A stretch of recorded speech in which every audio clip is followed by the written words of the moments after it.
안녕하세요. 경기도 전문 상담교사 최쌤입니다. 오늘은 나의 몸과 마음을 해치는 자해 행동의 이해 및 대처 방안에 대해 알아보겠습니다. 하루 평균 27명의 청소년들이 자해 및 자살을 시도한다고 합니다. 위기에 몰린 청소년들, 힘들어하는 청소년들은 왜 그런 선택을 하는 걸까요? 자해 행동이란 자살을 목적으로 하지 않으며 자신의 신체에 의도적으로 상처를 내는 행동을 뜻합니다. 일반적으로 자해 행동을 관심을 끌기 위한 행동이라고 오해하지만 관심을 받기 위한 목적의 자해는 4% 미만이라고 합니다. 아이들이 자해 행동을 하는 대표적인 이유는 자신을 괴롭히는 강렬하고 부정적인 감정이나 공허함으로부터 벗어나기 위함입니다. 자, 이제 자해 행동에 대해 좀 더 정확히 알아보도록 하겠습니다. 자해 행동은 관심을 받기 위한 것인가요? 관심을 끌기 위해서라기보다는 문제 해결 방법에 가깝습니다. 부정적인 기분을 완화하고 대인관계에서의 갈등을 해결하기 위한 한 가지 방안으로 자해를 선택하는 경우가 많습니다. 자해 행동을 하는 아이들의 다수는 그러한 행동이 잘못된 것이라고 생각하며 두려워하거나 부끄러워하기 때문에 주변 사람들에게 숨기려고 합니다. 자해 행동이 심리적인 안정에 도움이 되나요?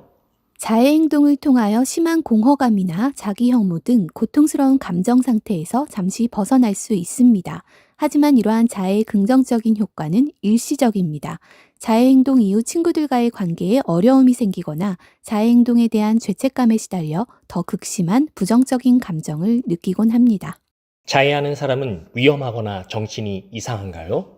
자해 행동은 타인에게 직접적인 해를 끼치지 않는 쪽으로 아이들이 선택하는 나름의 대응 방식으로 볼 수 있습니다. 자해 행동을 보이는 학생을 위험하거나 정신이 이상한 사람으로 낙인 찍기보다 힘들어하는 학생에게 필요한 따뜻한 시선과 손길, 관심 등을 충분히 주는 것이 중요합니다. 자해 행동은 자살 시도가 실패한 건가요? 자해 행동은 대부분 고통스러운 감정에서 벗어나려는 건강하지 못한 대응 방법이며 실제로 죽으려는 마음이라기보다는 오히려 살기 위한 몸부림이라고 보는 것이 더 적절합니다. 자살 사고가 동반되는 경우는 많지 않으나 자해 행동이 너무 오래 지속된다면 심각한 부상이나 자살 시도로 이어질 수 있기 때문에 지속적인 관심을 가지고 주의를 기울일 필요가 있습니다. 자해 상처가 심하지 않으면 심각하지 않은 건가요?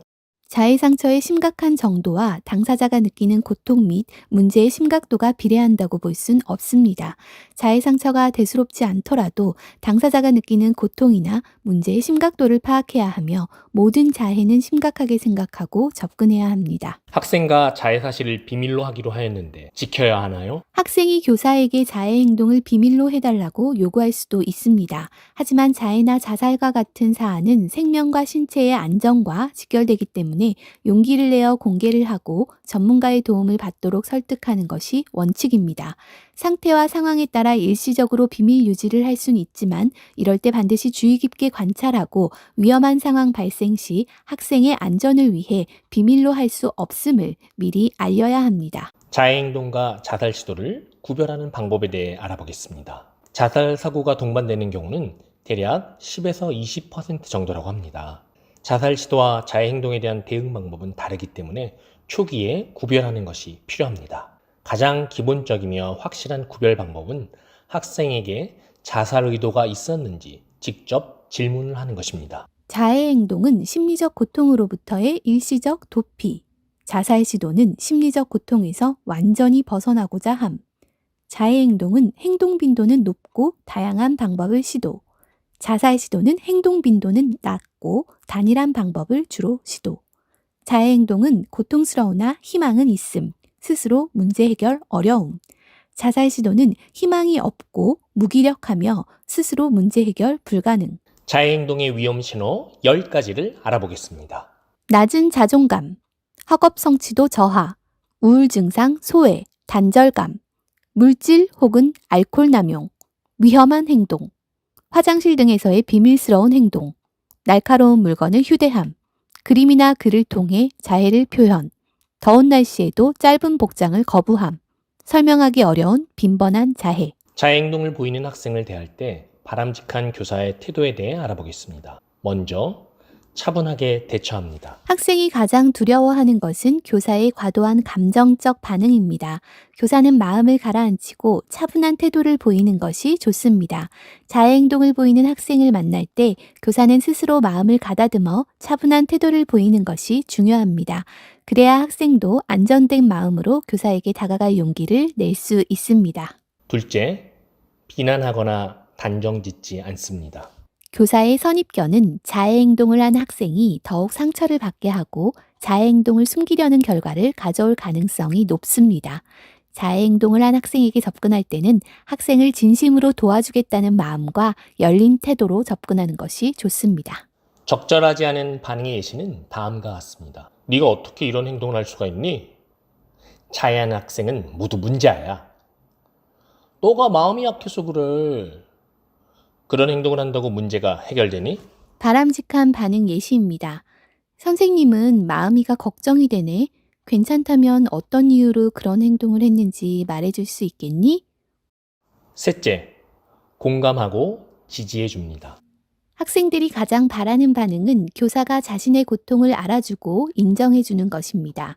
어떤 어려움을 경험하고 있는지 충분히 이야기를 들어주고 심리적인 지지를 해주는 것이 필요합니다. 적절하지 않은 반응 예시입니다. 시간이 지나면 다 해결돼. 조금만 더 참아보자. 넌 뭘 그런 걸로 힘들어하니? 바람직한 반응 예시입니다. 마음아, 힘들었겠구나. 혼자 버티느라 고생했어. 말해주기 어려웠을 텐데 이야기해줘서 고마워. 넷째, 비밀을 유지합니다. 학생이 비밀 보장을 요청할 경우 정서 상태와 상황에 따라 일시적 비밀 유지가 가능하지만 학생 본인이나 타인이 해를 입을 수 있는 위기 상황에서의 비밀 보장은 어려우며 외부의 도움을 요청할 수 있다는 사실을 미리 학생에게 안내하고 설득할 필요가 있습니다. 적절하지 않은 반응 예시입니다. 다른 사람들한테는 꼭 비밀로 할 테니까 다 말해보렴. 바람직한 반응 예시입니다. 다른 사람이 알게 될까봐 걱정이 많이 되나 보구나. 하지만 필요한 경우에는 다른 사람에게 상황을 이야기하고 도움을 받는 것 어떻겠니? 자해 행동에 대해 보호자에게 알릴 내용은 다음과 같습니다. 학교에서 파악한 내용, 향후 필요한 조치, 자해의 정도, 외부기관 의뢰시 외부기관 정보, 학교에서 지원 가능한 범위 등이 있습니다. 자해 행동에 대한 보호자의 일반적인 반응은 다음과 같습니다. 자해에 대해 심각하게 생각하지 않거나 자녀를 비난하거나 충격을 받고 현실을 부정하고 싶어 합니다. 공감, 연민, 슬픔 등 다양한 감정이 교차하고 자녀가 부모에게 힘든 점을 숨겼다는 생각에 분노, 좌절, 무기력감을 느끼기도 합니다. 자해 사실을 교사가 먼저 알게 되었다는 점에 대해 화가 나거나 수치심을 느끼고 교사를 공격하기도 합니다. 자해 행동을 당장 멈추도록 강한 반응을 보입니다. 자해 행동에 대해 보호자에게 알릴 때 교사의 올바른 자세는 다음과 같습니다. 교사는 우선 부모의 태도에 공감하며 불안을 줄이고 학생을 돕기 위한 조력자로서 노력하겠다고 말하며 가정에서도 학생의 상황에 적절한 관심을 기울여 주기를 바란다는 점을 조심스럽게 전하는 것이 좋습니다. 보호자가 학생에게 너무 감정적인 태도나 단정 짓는 태도 혹은 비난하는 태도를 보이는 경우 자녀가 죄책감을 느끼거나 자해 행동을 더욱 숨기려 할 수 있으니 이러한 행동을 피해야 함을 전달해야 합니다. 적절하지 않은 반응의 예시는 다음과 같습니다. 어머님, 마음이가 자해 행동을 하고 있다는 것을 알게 돼 연락드려요. 어머님, 마음이가 자해 행동을 하고 있다는 것을 알게 됐는데 이런 행동을 하지 못하도록 가정에서 지도 부탁드립니다. 보호자가 자해 행동을 모를 경우 교사의 바람직한 자세는 다음과 같습니다. 어머님, 제가 오늘 마음이가 자해 행동을 한다는 것을 알게 되었어요. 어머님께서도 처음 들으시는 이야기라 많이 놀라실 것 같습니다. 학교에서 마음이와 얘기를 나누었습니다. 마음이가 부모님께 알리는 것에 걱정을 많이 했으나 자해 행동은 안전과 생명에 관련된 행동이라 부모님께 알리는 것으로 설득했습니다. 많이 걱정하고 두려워하고 있으니 우선 아이에게 부모님께 알릴 수 있도록 해준 것에 대해 고맙다는 말을 해주시면 좋겠습니다. 자해에 대해 마음이가 이야기할 수 있을 때 이야기하자고 기다리겠다고 해주세요. 자해 행동을 멈추게 해야겠다는 생각으로 혼내거나 나무라시게 되면 아이는 더욱 숨길 수 있으니 이야기할 준비가 되었을 때 대화를 한번 해보시길 부탁드립니다. 보호자가 자해행동을 알고 있을 경우 교사의 바람직한 자세는 다음과 같습니다. 어머님, 마음이가 최근 자해 행동을 한다는 사실을 알게 되어서 연락을 드렸습니다. 마음이가 말하길 이미 부모님도 자기의 행동을 알고 계시다고 하더라고요. 처음 알게 되셨을 때 많이 놀라셨겠어요. 마음이와 이야기를 나누어 봤는데 학교에서도 마음이와 같은 아이들에게 도움을 주는 제도가 있어 여기에 대해서 설명을 드리려고 합니다. 이야기 괜찮으실까요? 도움받을 수 있는 기관은 다음과 같습니다. 각 학교 위클래스 전문 상담교사, 지역교육청 위센터, 1388 청소년 상담복지센터, 한국상담학회, 정신건강위기 상담전화, 카카오 채널을 추가하는 상담이쌤, 어플이나 카카오톡 플러스 친구를 맺는 다 들어줄게 등입니다. 힘든 학생들에게 따뜻한 말 한마디 건네주세요. 선생님의 단순한 한마디가 학생의 생명을 지킬 수 있습니다.